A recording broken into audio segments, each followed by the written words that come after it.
Thanks, Steve. I really appreciate you guys setting this up. I think this is an important topic, and I think it's something top of mind for a lot of people, but a lot of people don't want to talk about either. And I'd like to say, through what we've gone through, just learning about farming, we're new farmers, and everything we've done without PFI, I'm not sure we would have gotten to the point we are, so I appreciate it.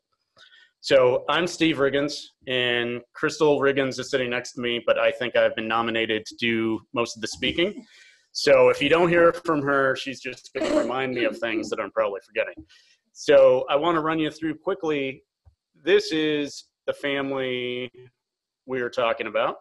So I'm in the back, the only male.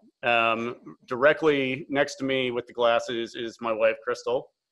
The small one with the glasses in the middle, that is our oldest daughter, Paige. She is 23. The blonde in the front is Penny. She is 20. And the brunette in the back is Abby, and she is 17. So a little rundown on them. Paige has just recently graduated from CSU with a major in horticulture and history, and her boyfriend have moved to the farm and are living in the house with us. They plan on doing something with the farm in the future. Penny has moved from the farm back to Colorado with her fiance, and she's working a lot and figuring out her next steps in life. And Abby is a junior in high school and biding her time until she can move to Chicago or New York, where she will either pursue fashion or FBI work, or we don't know what, but it won't be farming yet. So where we are now is this family moved from Colorado in 2014. Crystal and I decided there was things going on with the family farm that needed help. My parents at the time are absentee landowners. We'd had connections and networks farming for years and years and years, and as good as that was, there were some things that weren't going well, being taken advantage of, different things, and just the way that the farm was being done was not something we believed in.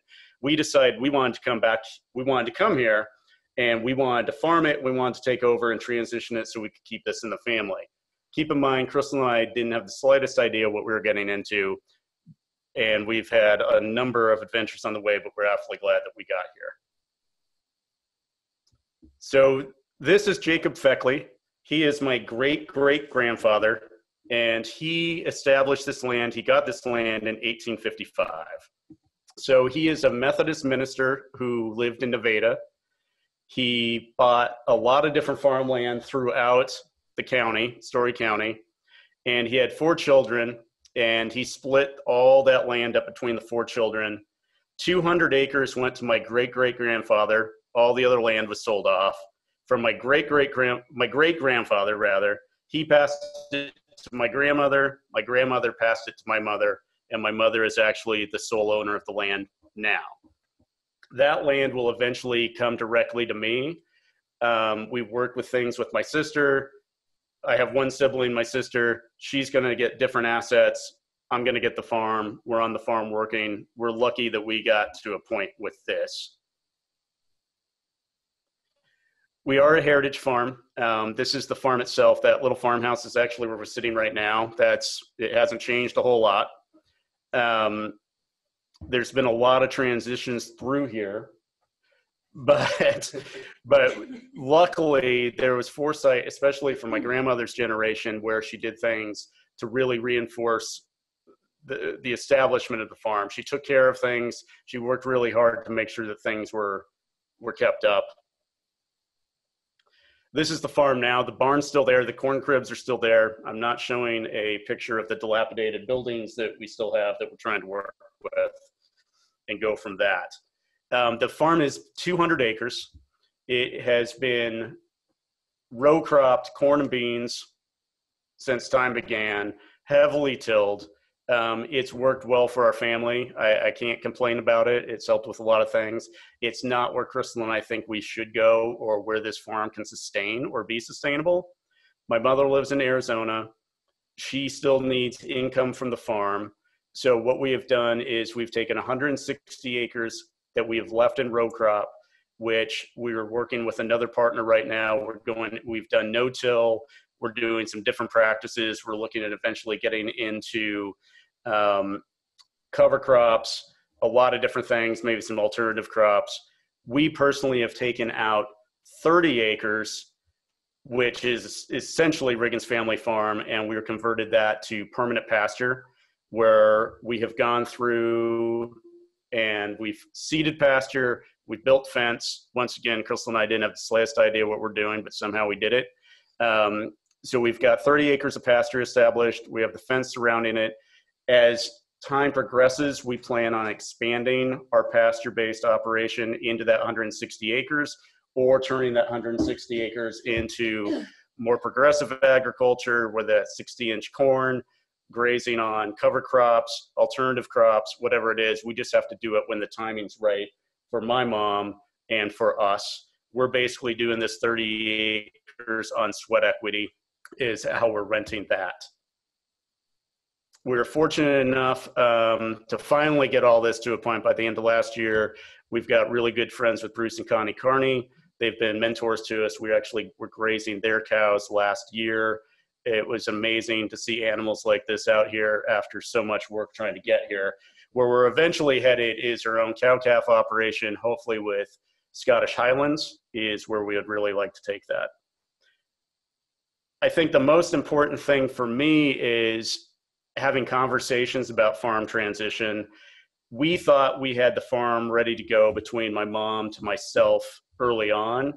When my dad died 2 years ago, we discovered that's not what was actually written. So we had to go in, we had to rewrite things, we had to have a lot of conversation with family members. We were really lucky. It could have been a disaster. Everyone thinking it was one way when it actually wasn't. So we were fortunate that we did see what it was and have those conversations. Now what's keeping me up at night is I always worry about being the next generation, and I don't want to be the one to lose it. So let's say that we actually don't mess this up and we keep it. My concern now is, how do we transition this to our 3 girls? Which is why I'm so glad to have Amber and Andy sitting here, because I'm not sure how that's going to work. So with that, I would like to turn that over to these guys. Perfect. Thanks, Steve. Thank you very much, Steve. That was outstanding to, again, rehear that story and get to see the pictures along with it. It was really, really nice. And just know you're not alone in this. It's definitely something we see often. And Amber, if you want to talk about clarity. Yeah, absolutely. So we are with, Andy and myself are with Clarity Financial Planning. We actually, the story that Steve just left us with, we've heard a lot. And so that's kind of how we tie in. We're financial wellness advisors who specialize in small business and farm succession and estate planning.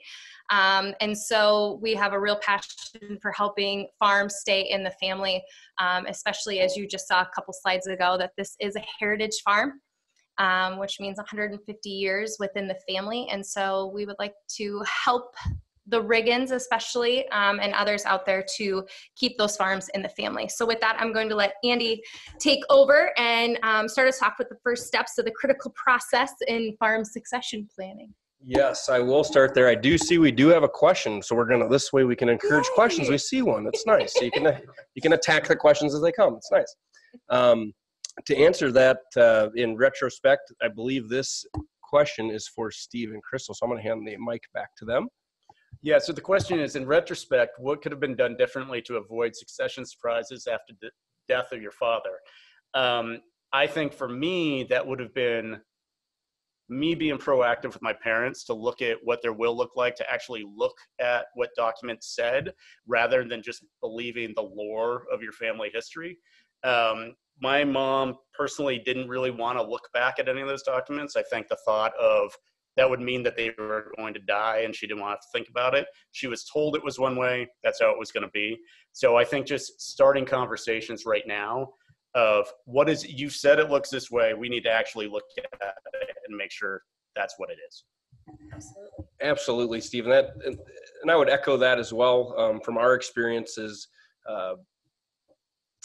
you hear all the time that stuff's in place. I've got a trust, I've got a will, I've got everything taken care of. Grandpa said so. Grandpa didn't lie all the time, but Grandpa sometimes wasn't 100% correct. it is important, again, to have that open communication line, and being able to actually, instead of just taking the word as is, if you do have that relationship and have the ability to look into what actually the documentation does say, it is important to sit down. And again, reading through some of those documents can be tiresome. It's you get lawyers involved and things like that. That language can be very tough to understand. So what I would suggest is, if you have a similar situation where you believe everything is put in place and correct, and even if you're the one that put it in place, have it reviewed. You don't have to necessarily change anything, but just to reassure yourself that what you thought you put down is actually down there on that documentation. But back to kind of what we're identifying as some steps to kind of think about for those of you listening that, have found yourself in a situation like this, or, again, Steve put it an excellent way, is something that's keeping him up at night. And again, what I think is identifying needs, wants, and wishes is one of the number one steps in step number one, if you will. This process isn't easy. This process takes time. But again, identifying that information and getting that information consolidated, and having an open dialogue can be beneficial to get yourself started. So as you can see there on the screen, first step there is, what do we have? The answer can be very difficult at times, but a lot of times in the case that we're talking about is, we have a land asset here as far as Riggins Farms goes. That land asset is 200 acres, and as Steve broke that down, we've got 30 as pasture and 160 as row crop. Which then leads you into step number two. What does that asset do? Whatever it is that we're trying to transfer, what is it that it's accomplishing? In this case, it's accomplishing income for his mother, who owns the land. The 30 acres that's being rented through sweat equity is getting them started in their family farm and pushing towards their dreams. That's what the land does, if you will, in this situation. Step three, which is always the one, as you see, I went through step 1 and 2 pretty quick there because they're kind of black and whitish. Step 3 gets a little more gray. What would you like it to do? And what I mean by that is, it could be anything. As they had stated, what they want it to do is they want it to be sustainable for their family. They want to keep it in the family. They want it farmed in a particular way that is good for the environment and, again, profitable, but obviously keeping that land sustainable so that generations to come can continue to utilize that land. And what I find admirable is there are ways to maximize profits by doing things a certain way. I believe that you guys are going to take the time and break it down. And again, you said you're new to it, which is exciting and scary all at the same time. But it's awesome to see that you have seen the, family values and that, keeping it in the family is important to you, and keeping it sustainable is something that is going to satisfy that step of what would you like it to do.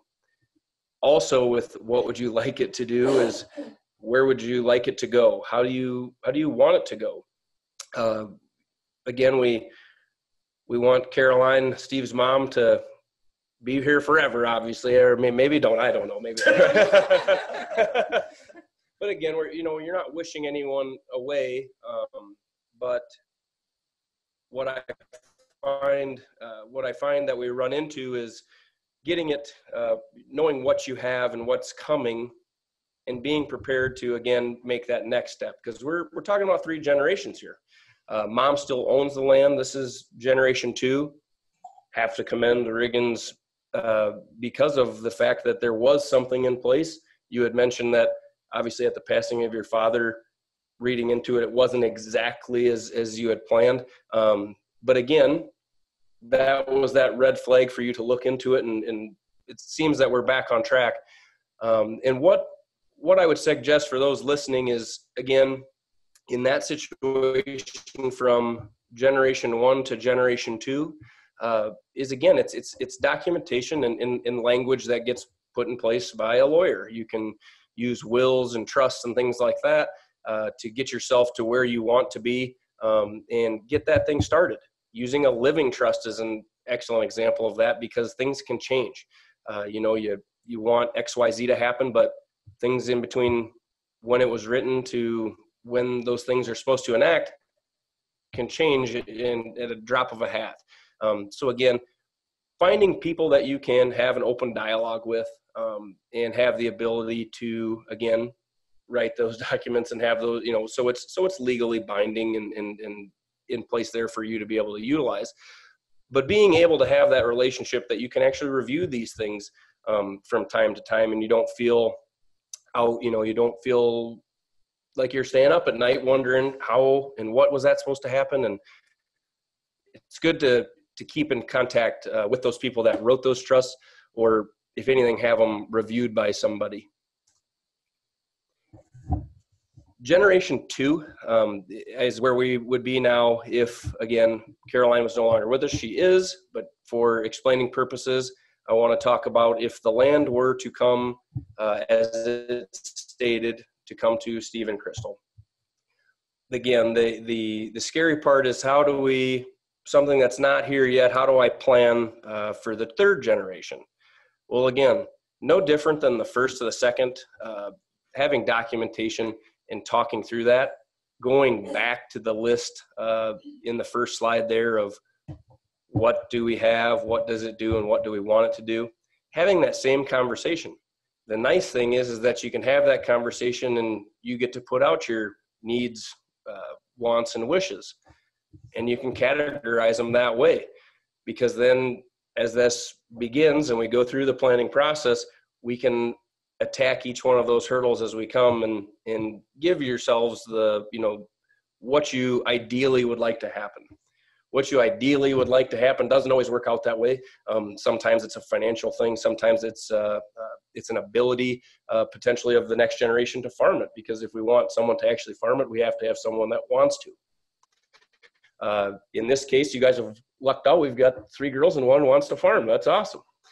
So the hurdle there is we've got 3 girls that I'm certain you love equally, correct, Crystal? But how do we make something that is fair, equal, and equitable? Because what is equal isn't equitable, and vice versa at times.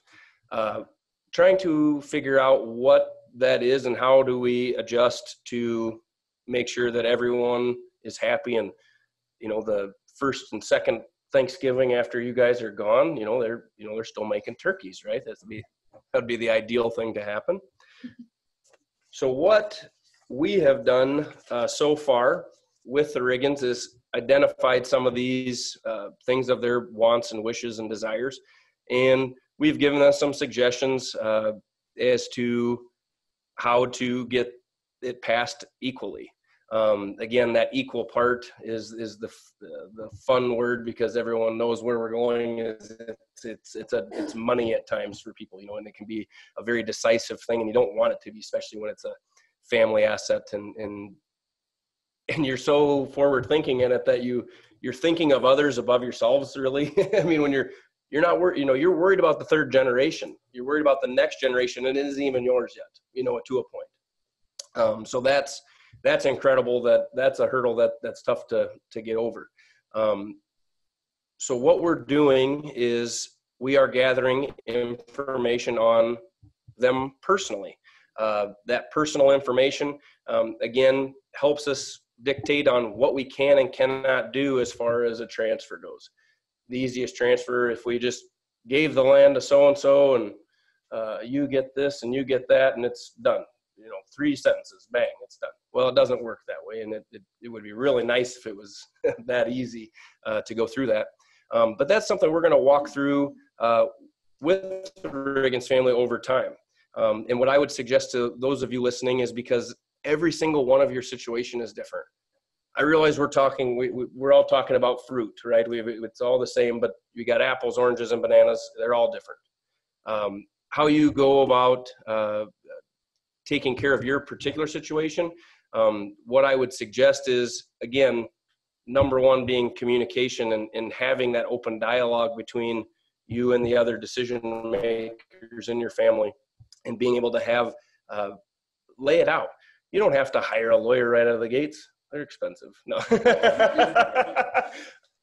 Sit down and just have an open conversation about what it is you want to do, and align yourself with people that can help you, whether that's CPAs or attorneys. Amber and myself with Clarity, that's what we really like to do, is that initial meeting is there's no, there's no strings attached to it. You just get to have an open conversation, and I'm sure Steve and Crystal can tell you that we're pretty tough on them. It was a pretty hard conversation. First meeting we had. Bigger laugh than we Yeah, right. Yes. But we found it important that just gathering the information and understanding what it is that they're trying to accomplish before we provide any suggestions or solutions, because there are too many suggestions and solutions out there from too many people. And what can happen is you start the process, and all of a sudden the solution's been brought to you, and you haven't even given me a problem yet. That can not work out well from a long-term relationship standpoint. Where, again, what I would suggest for those of you listening is find someone that you trust, and try to have that conversation and lay it out. Bullet point it yourself as to what it is you want to happen, and what is there, and then talk about what keeps you up at night. Because once we have those 2 points, connecting the third is really, really simple if it's a monetary thing, right? I mean, math is math. If you need something to go to someone, it needs to, in your mind, the way you feel that it needs to be this value, we can figure that out, right? That's easy. The tough part of what happens in these situations isn't the solution part, it's the figuring out what's the problem. And not that problem's probably a wrong word, right? But what is the obstacle? What is it that's keeping you up at night? And again, finding and getting that information down as to what do we have, what do we want to happen, and then talking through it on an individual basis with those people as to how you can get that accomplished. There's too many tools, as I said, and for an hour and a half, I could lay out a whole bullet point deal of financial instruments you could use for that. But again, I don't think that's where we need to go for this situation. The third generation, again, as they get it, they're going to have, hopefully the same questions as how do we keep this in the farm if you instilled that into them. Again, that's where having that living trust that's created and set in place, you can lay that information out ahead. Because what's really cool and what's really neat about some of those living trusts that you have is you can attach your name to them, right? That's neat, right? You get to put Steve and Crystal Riggins Family Trust, and that can be your legacy, that your name can be there for generations to come. That trust might live for generations. So as the land is held in this trust, and it's the language has been set because I want XYZ to take place, and it's kept up with as it goes through, your great grandchildren might look at that living trust and has your name on the top. And do you happen to know, obviously we know your great grandfather is right there on the slide, but most people don't. That's a tough question. If you say, what's your great grandparents' name? They might not know. Where something like this, again, I know we're talking about family farm, but having your name attached to that's something where, hey, thanks, Grandpa Steve, right? So that's something to think about, and again, that's more of an emotional touch point than actually something that needs to take place. But what we're trying to get across today is opening that dialogue and opening that conversation, and be willing to have the conversation, because they're tough conversations, and finding that right set of people, the right decision makers within your family to lay out that information, and then find people that you trust that can help you, guide you along to the solution. you already have all the answers inside. They're already there. It's just, where do we go from here? Where do we put X, and where do we put Y, and where do we put Z, so that we can get to the final conclusion? Again, I'm going to go back to it. So we have more enjoyable Thanksgivings down the road. We have a question. Got a question here. I'm going to let Steve read that bad boy. Yep. So you can define living trust and how it compares to other options, specifically life estates, what the pros and cons of those two options, and any other you would like to explain. Daniel, that's a really, really good question. Defining a living trust. So a living trust is a trust, obviously, that has different taxations. Again, we can get into that. What I would suggest is a CPA and a lawyer talking about the construction of a trust, because I am not a lawyer. I cannot give legal advice. I have to, disclaimer, bang, bang. Yeah. My wife is actually my supervising principal that does compliance, so I've got to be real careful now. But with a living trust, you can have a revocable or irrevocable.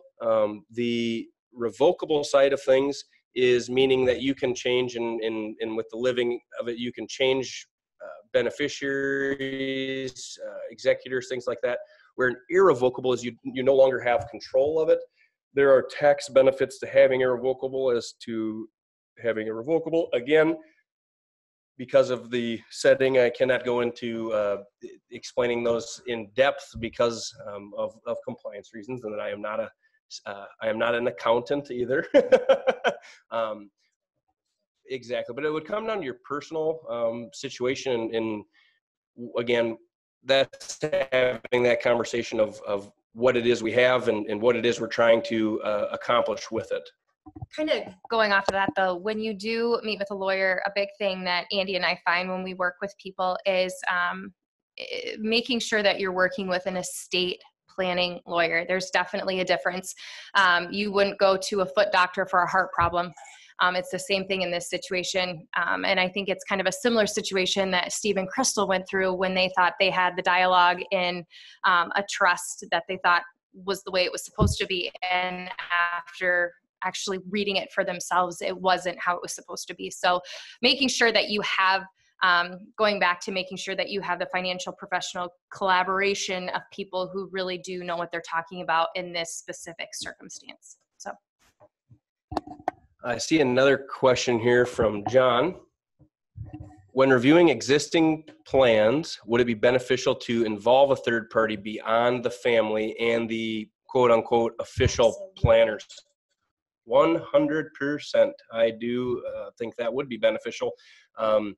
Again, we would technically be an example of a third party beyond that, because we're not, we're not lawyers, but we are financial planners. So it's a different lingo or different language there. But what's nice about, again, not specifically us, but people like us, is that we don't have a stopwatch. We don't have a bias towards one way or the other. We more are big picture thinkers, where again, CPAs, love them to death. I have to have one. Just met with mine the other day. It's getting to be close to April here. They are a 12-month thinking mostly, which is great, because, how do I pay as little taxes as I possibly can this year? How do I leverage this for this year's taxes, or, shorter term? We're a lawyer. Obviously, you're going to have more in-depth, more high-level information. Sometimes can be over your head. I've worked with many lawyers that are not, and that's the ones I like to work with, especially the estate planning lawyers. As Amber alluded to, they're all not one and the same. Just because you have a law degree does not mean you can be the best at all law in that regard. But I 100% think a third party beyond, and if you're meaning like a moderator, because we've got some hot tension on it, I hate to say it, but that might not be a bad idea, because these meetings at times, I've been quote unquote a moderator, if you will, not technically, but sat in between and, watched two parties kind of had conflicting ideas and going back and forth, and it can be very uncomfortable, if you can imagine. But it is good to have that person to kind of go time out and kind of, piecing out who's talking and trying to keep it between the lines, because you can, as believe it or not, Amber and I are brother and sister, so we do understand the family dynamic of it, being in a family business. So it is, just to answer it simply, yes, 100%. I think it is important to involve a third party if you believe that it would be beneficial to keep the lines of communication open and more direct. One specific situation that we ran into, it was actually a second marriage for both of them, and he had the farm and she married into and had kids, and his two boys actually worked on the farm, and it was a very difficult conversation trying to figure that out. So not only is it difficult for generational family, but also when there's second, third marriages, it makes it even more complex, and having a mediator in that circumstance, I would highly, highly recommend. So just to have somebody kind of figure that out and talk both sides and figure out what the overall goal and picture is for the farm. So it's a big thing. Perfect. Hey, Amber and Andy, I've got a question to pipe in here, if you don't mind. So just curious about the different kinds of people that can be involved in helping with this process. It sounds like obviously you need to end up with an estate planning lawyer to get things in that legalese language that most of us don't speak. The beginning of the process, though, would that would probably start with an internal conversation in the family, and then bringing in folks like you who are financial wellness advisors. Yes. Are you going to would you be able to help get these things on paper to the point where they can then go to a lawyer to get it translated into that legal language, or is there another step in the meantime, or how far could your advice get them along in this process before they have to go to that next party to get involved? That is a great question, Steve Carlson. Actually, we work within Clarity Financial. We have a team of people that we work with, as well as advanced markets people that we work with, that are consisted of lawyers and CPAs that we talk to. They don't practice in the state of Iowa, but we consult with them constantly on these unique, every situation is unique, right?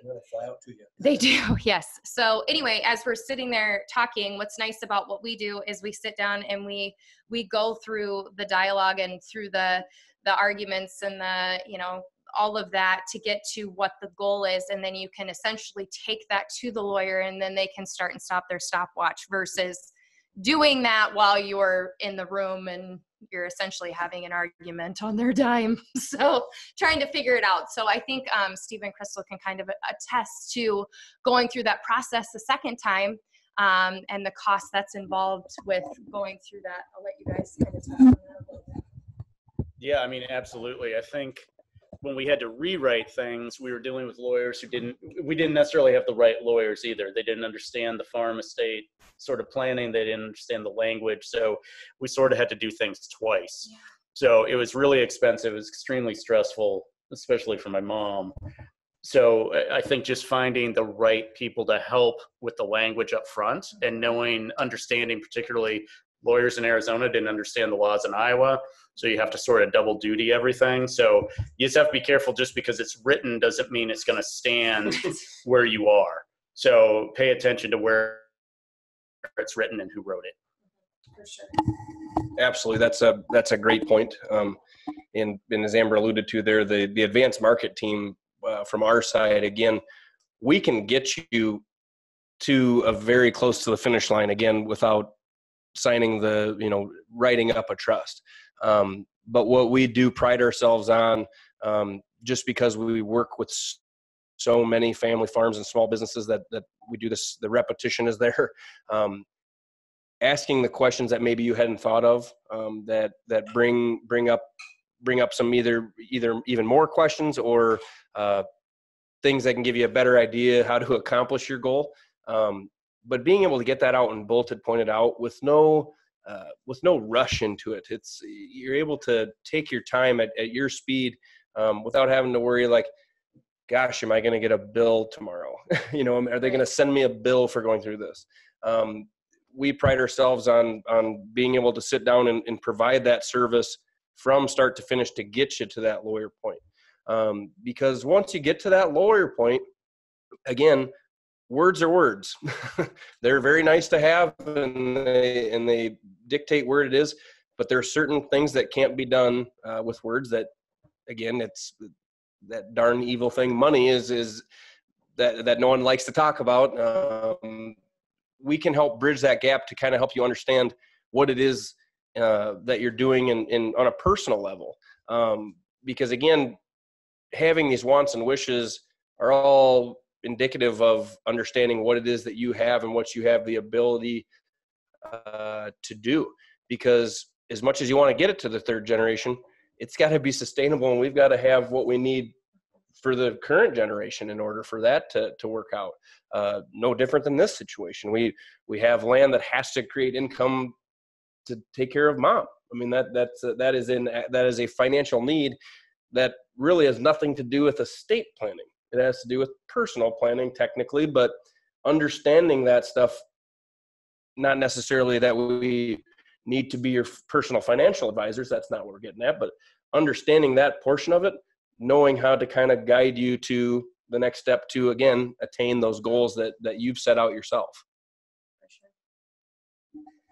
Any other questions anyone has?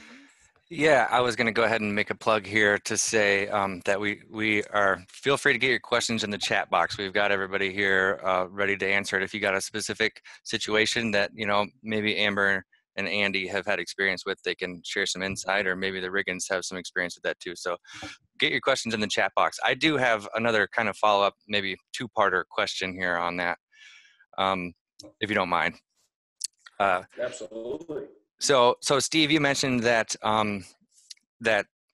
you and Crystal moved back to the farm, and with the transition plan from your mother, you are taking on the farmland and getting that through the transition, through the transfer.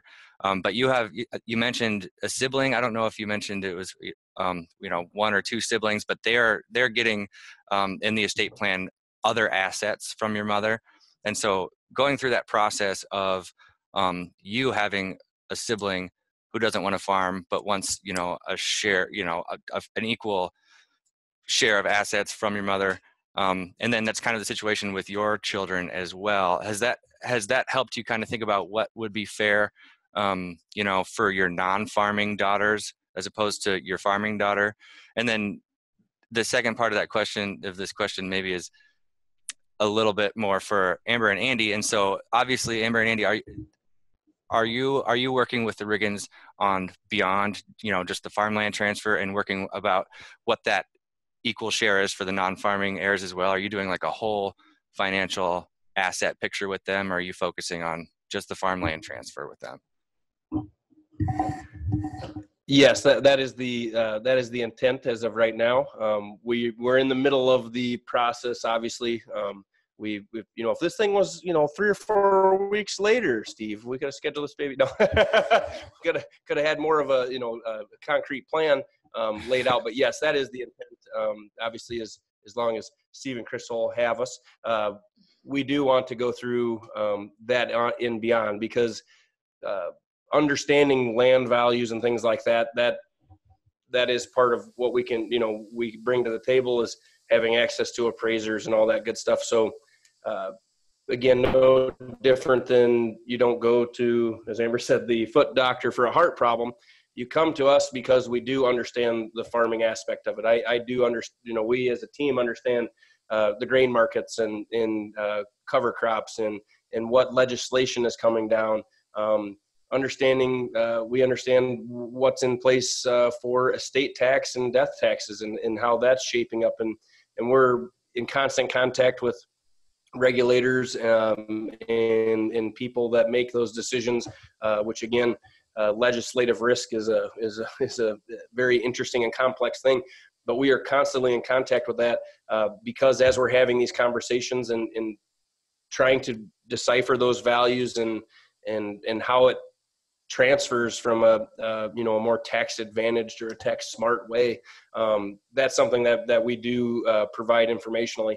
And specifically, again, I was trying to stay away from, sales ideas, if you will, or solution ideas, if you will. But a huge way to leverage your dollars is with life insurance. It's not always the way to go. Sometimes it doesn't need to be there at all. I mean, sometimes you can save for what you need in a shoebox. I mean, I wouldn't suggest that the interest rate on a shoebox is not outstanding, but it's an option. What we're trying to figure out is by going through the plan and diagnosing what it is that we're trying to accomplish, we're trying to figure out which drawer opens easier. You've got assets and money and different things in all sorts of drawers. And we're trying to figure out the ones that aren't opening so well that can just be moved to the next drawer that opens well. Not trying to spend all your dollars on something, just trying to move money from your left pocket to your right pocket. But remember to take it out before you put it in the laundry. And then, Steve, to your first question, it's one sibling. I have an older sister, and we do have a pretty unique situation. We definitely don't talk often. Texting has been a brilliant thing for us. I think it's brought us together. Her and I both understand the fair and equal aren't the same thing. She loves the farm. She's always loved the farm. She's never wanted to put in the effort actually working on a farm. She understands also that in our family, selling the farm was never an option. It's been something that's always been, it's not like you just get cash by inheriting the farm. There's a responsibility, and she also realizes she doesn't really want the added responsibility that goes into my mom and the different things and dealing with all the other things that happen. So fortunately, there are some other assets. I don't know if it's equal or not, probably not, but the other assets will be better for her. She'll always have a place where she can come to the farm. She has her own acreage in Illinois, so she's good there. It's just lucky we have a unique situation with a small amount of siblings compared to what we're starting with our daughters. And kind of just piggybacking off of what Steve said, there's a situation that we have that there's 4 siblings, none of them farm except for the youngest sibling, husband farms. So he's not technically in the family. And when we were sitting down and talking with them, trying to just start with the basic, what does your will say? Do you have a trust in place? Well, the will stated that the uncle of the mother controlled the money, and the sister of the mom, the aunt of the children, took the kids, and the youngest child is 30. So needless to say, there needed to be an update of will. There needed to be a trust put in place to kind of help with that. So that way, the siblings, some of the siblings, like I said, farm the land, but they want to keep the farm in the family. But the husband of one of the siblings actually does farm the land. So making sure that, equal versus equitable, again, trying to make sure that all works. And that's just kind of a different situation. So kind of circles back around making sure that the documentation says what it's supposed to. Update wills. Sometimes trusts are needed, sometimes they're not, depending on the situation, and then just communicate. And I know sometimes that can be really hard, especially it's very uncomfortable, and especially if you're not a wordsmith, if you will. But just having that conversation is huge. But we've got a few questions now. Yay. Danielle, it says here, once the second generation takes over the farm and mom doesn't necessarily need the income, how are you planning to ensure that enough income is generated to cover expenses, taxes, while transitioning, experimenting? That's my favorite part of transitioning. I've been there. Into other forms of agriculture. That's an absolutely great question. No different than any question, I guess. But what I would suggest here, in this case where grandma doesn't need the income, this is where structure of corporations come into play. Potentially you have a sole proprietorship, or you have an LLC or an S corp.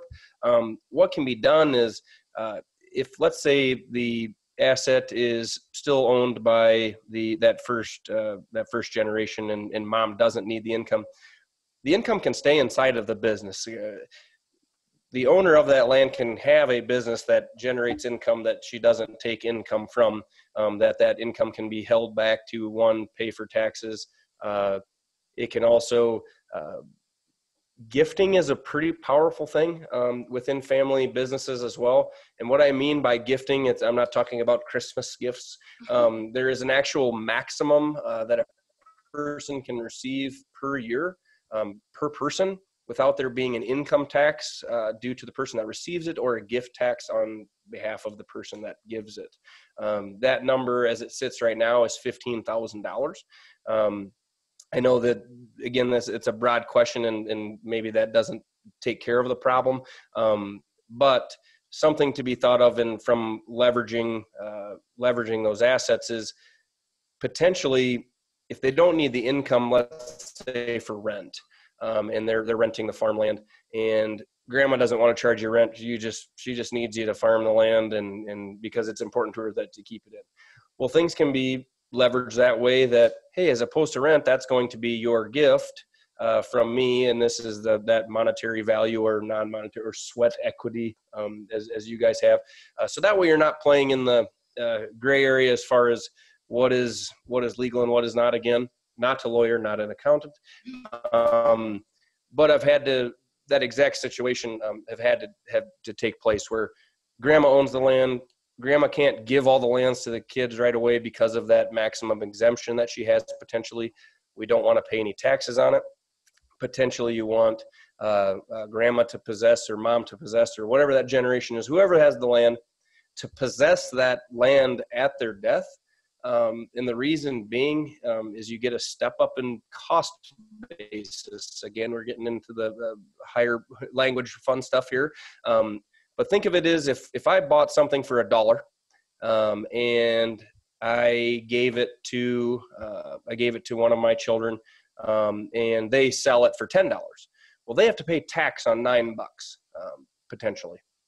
So what can be done is, if I possess that, and I let my son or kids utilize whatever it is I bought for $1 for themselves, and I hold on to that until my passing, when that thing that they were using, let's land in this case, they get that and they decide to sell it, they wouldn't pay tax on the $9. They would pay tax on whatever the value is at the time that your passing was. So that's what step up in basis, if anyone's ever referred that to you.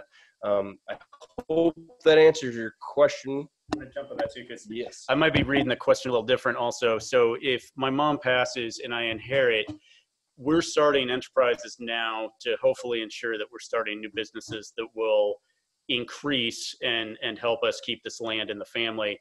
But we will only increase that. We'll continue to row crop and traditionally farm until we can replace some of that money with new businesses as we go. So it's not going to be, we're going to stop doing corn and beans and just convert everything to pasture year 1 or 2. It's going to be a slow transition, and we're going to replace acres financially equally as we move forward. Perfect. Yes, I see it with the clarifying question. That makes way more sense. High five, Steve. You might be right. Boom. Right. No, hey, you either learn too little or too much there. That's good. Perfect. Thank you. Tyler's got some questions here. Let's see here. Was there any talk about the new Iowa? Yep, I can't see it. Classes. Was there any talk of the new Iowa petition law and its potential impact on succession? I'm trying to think of ways in which it can be leveraged by the generation before me, so land can stay in the family and I can farm that land. So as far as that goes, I have not read into that law in depth, so I cannot give you, I'm not even going to try to give an answer to it because I don't have the full knowledge of what all of the aspects of that new law are and what has been changed in it. I would want to know more of it. And this is where, again, if I was in this situation, and Tyler, if we were sitting across from each other, I would tell you the same thing.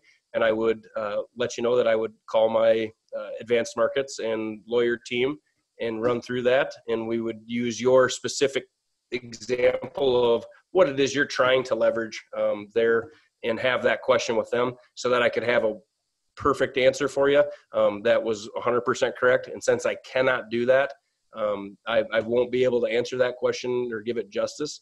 So I do apologize, Ty, but that would be something that on the last slide, we do have our contact information that if you ever want to call us or email those kind of questions, we'd be happy to get you an answer to that. And I'm glad the kids got to bed. Sometimes it's a feat. Yes. Great. Yeah. Well, we do have more time for questions, so feel free to drum those up and put them in the chat box, folks, before we call this a night here. So, but Steve and Crystal, going back a little bit, like I'm a little bit more curious still again on how you know, with the transition from your mother, Steve, to you, and then having to find, you know, something that's, you know, fair, not necessarily equal for your sibling. And then you've got, you know, a little bit more of a headache to deal with 3 children. One of them wants to farm. Like when I'm sure your experience with your mother and your sibling helped a little bit, but then what if, so you're going to try and put something, you know, on paper into place for your 3 daughters. But what if the one that's in junior high now goes out to fashion school and comes back and wants to farm? I mean, how much are you trying to put into, you know, solid plan right now with the caveat that things are going to change? How does that work? Well, that's it. That's what keeps you up. It's so what happened to my sister, really, when we were kids, she basically told my grandmother she didn't want the farm. I told my grandmother I did, and that's how it got written. And fortunately, her and I have worked that out. It's not necessarily fair or how it was written, but that's how it got worked out. So for my kids, I want to ensure that they have a place to be, a stake in it. It's not so much just like as my sister and I look at it, it's not about getting a payout for something, although I do want them to have an option if they need something in their life at some point, you know, that's dire. But at the same time, I wouldn't know what I wanted to do at my daughter's age when she says she doesn't want anything to do with it. Just somehow I landed on my head here, which is what I said I wanted to do, but it took a long time to get here. So we don't want to make something so tightly wound that no one has an opportunity anymore. But we also want to make it to a point that the people who are here working it and farming it have an advantage if they want to buy out or if they want to rent at a different price. We just want things to be fair in that regard. And we also don't want to see the land just broken up into, well, I get my chunk and I walk away, because it's just not going to work that way.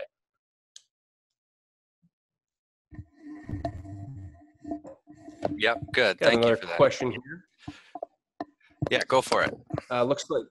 Just looks like Danielle Guinness says, if I may ask one more, and absolutely, we've got time. Have Amber and I ever worked with life estates before? And yes, the answer would be yes, we've worked with life estates. That's actually a pretty traditional thing we run into, especially in Iowa, where potentially you have common law marriages that you have, you know, someone that's maybe not married or in the family, and it state that the ownership is for someone in particular and not for someone outside of that. Yes, the answer would be yes. Pros and cons as far as working with people. The cons come without proper planning. A lot of times we find out about the problems because we've brought an idea up. An example would be had a family friend that we had been working with, had handled their traditional finances, if you will, and had always talked to them about estate planning and, you know, what their goals were going forward. And the asset they owned wasn't land, actually. It was a car dealership. But with that being said, he didn't have any kids, wasn't married, so basically the ownership of that was his, and there was no language stating anything after the fact. So having to find who acquires that after, was going to be a tough thing. And sadly, the young man was engaged to be married. Again, we had talked to him about wanting to, start this planning process and going through it. And so we had the conversation, and we, we're going to get to it. We're going to get to it. We're going to get to it. And he went on a snowmobiling trip up in Wisconsin and hit a tree and is no longer with us. So what ended up happening was his closest relative was his mother, who then acquired the ownership, his portion ownership of that dealership. His mother wants nothing to do with the car dealership. She doesn't know anything about cars except that you turn a key and that they move forward. The money even was a huge thing for them. It wasn't. I mean, obviously, when it comes down to it, that you're now an owner of a car dealership. I don't want to be a part of the business. I just want to cash out. Well, no different than a farm. It looks really cool on paper to have 2,000 acres. Looks awesome, right? You got $20 million maybe. But in order for that to be liquid, you have to sell that. And a lot of times, whatever that land portion is, whether it's 2,000 acres or 100 acres, that's generating an income for somebody, and it has to be worked that way, where for them to get basically to buy the young man's mother out, almost bankrupt the dealership. Again, circling back, life insurance is just that it's one of those things you can use to leverage dollars in these kind of cases. It's just a math thing. Again, whether you use a shoebox or life insurance, I don't care.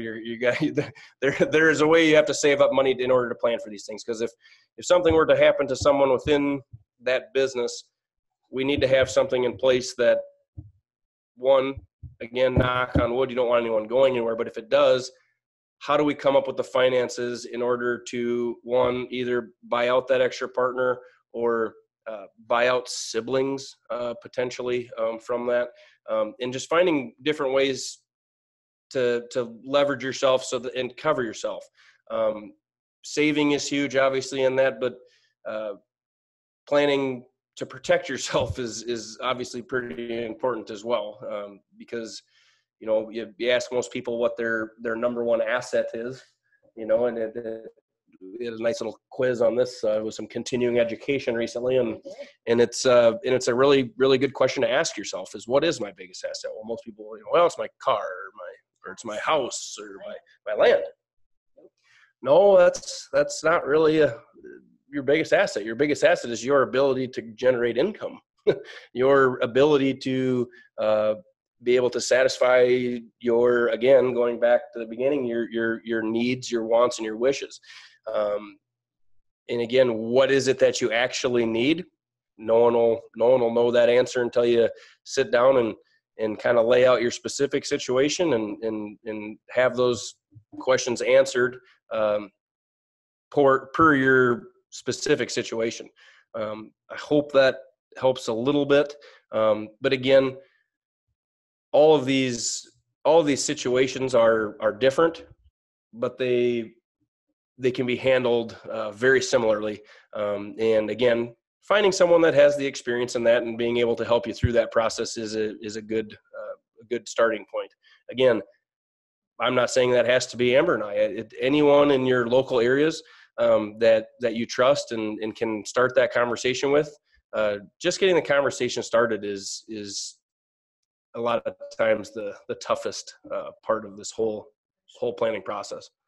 Kind of going off of that, our main office is located in Johnston, but we cover the whole state of Iowa. We have clients in Minnesota, Nebraska, Illinois, Missouri. So that's not something you're not too far away for the conversation. Yes, and, kitchen table, folks. We like to sit at the kitchen table. Like I said, that's what we're doing right now. We're sitting right now. We're at the family farm kitchen table, appetizers. We're in our zone.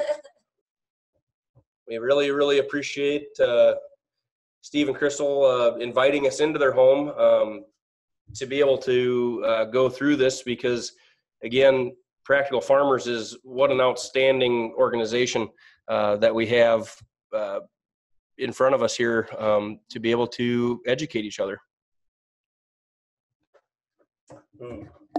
Here's a big question from Connie and Bruce. Steve, say one of your descendants wants to turn the farm into a landfill or a quarry or something.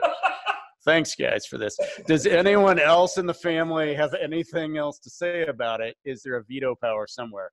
Well, I think that absolutely is something to think about, because that is something that we would not want that to have happen. I'm trying to even figure out how to answer that. Yes, I would say we would be writing some veto power in. As you know, we do look at this as a company, and we look at it as a sort of org chart. So we have to have decision makers, and we have to have people who have the authority for ultimately making those decisions and making sure that there's people in place to where it's not just one person running it into the ground, I guess I would say. I hope that answered your question.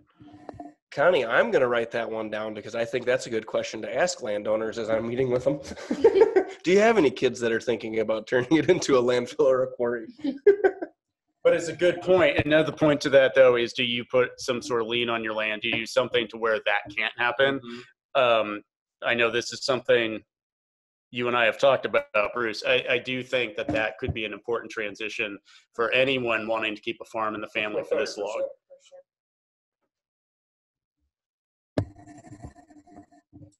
Yeah, great question there. Good to be thinking about that.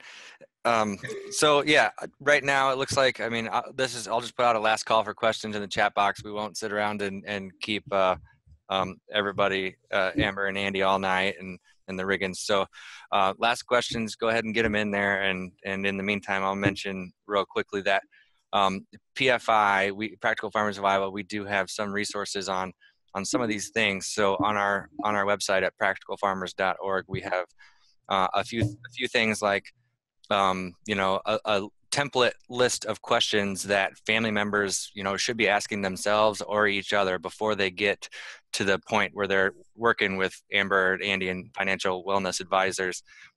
Things that should just get conversations started amongst everybody who's involved in that. So we literally have a list of those things that you should just be asking yourselves.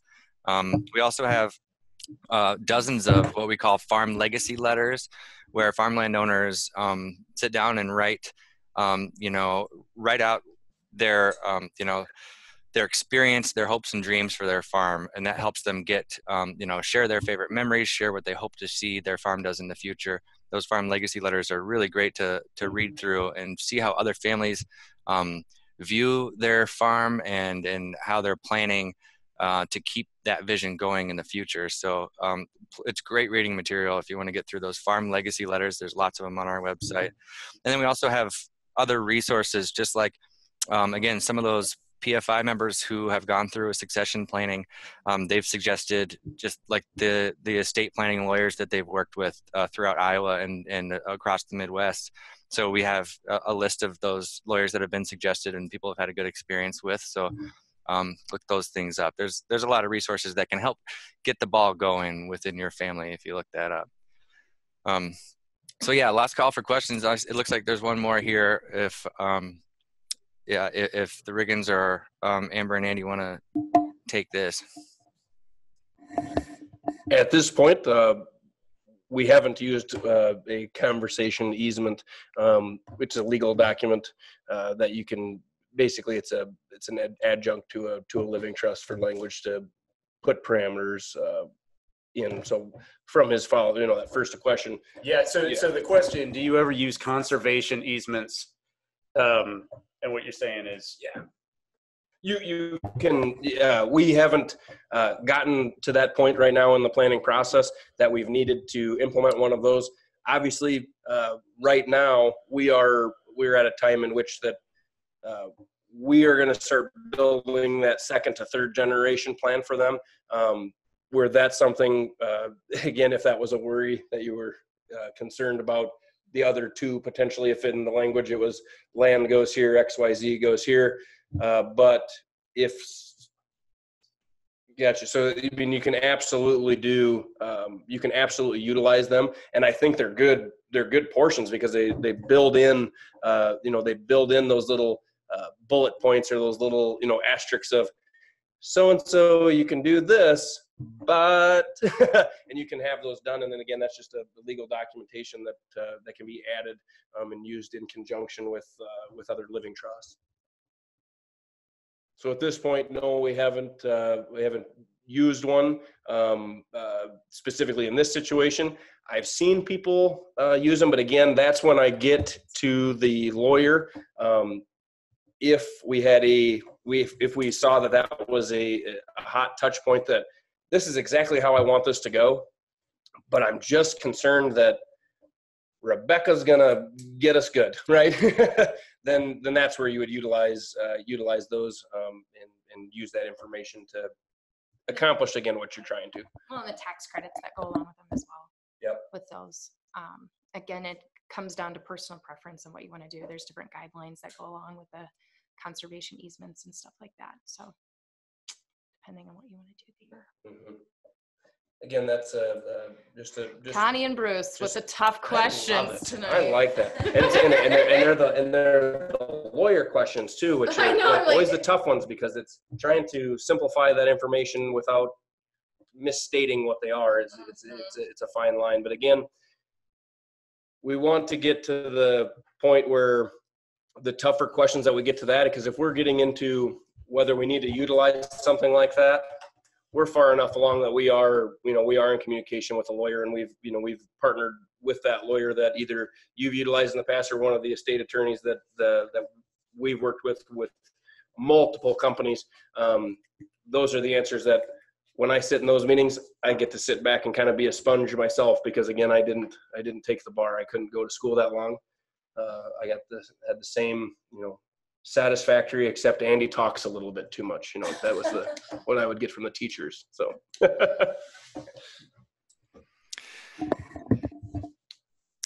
All right. Well, yeah, I guess it's a good time to wrap it up there. Andy talks too much. We'll leave it on that note.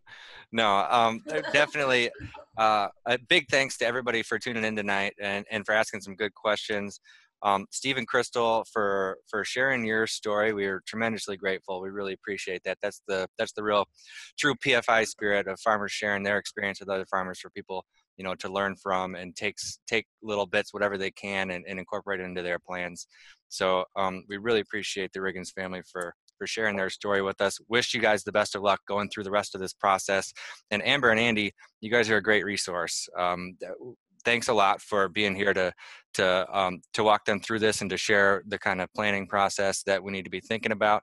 This was all really helpful, and we're grateful to have everybody here on this call tonight together. So nice presentation. Thanks for taking the time for us. Thanks. Thank you. Everybody have a great night, and we'll see you next Farminar season or at a field day this year. We'll be around. So thanks a lot.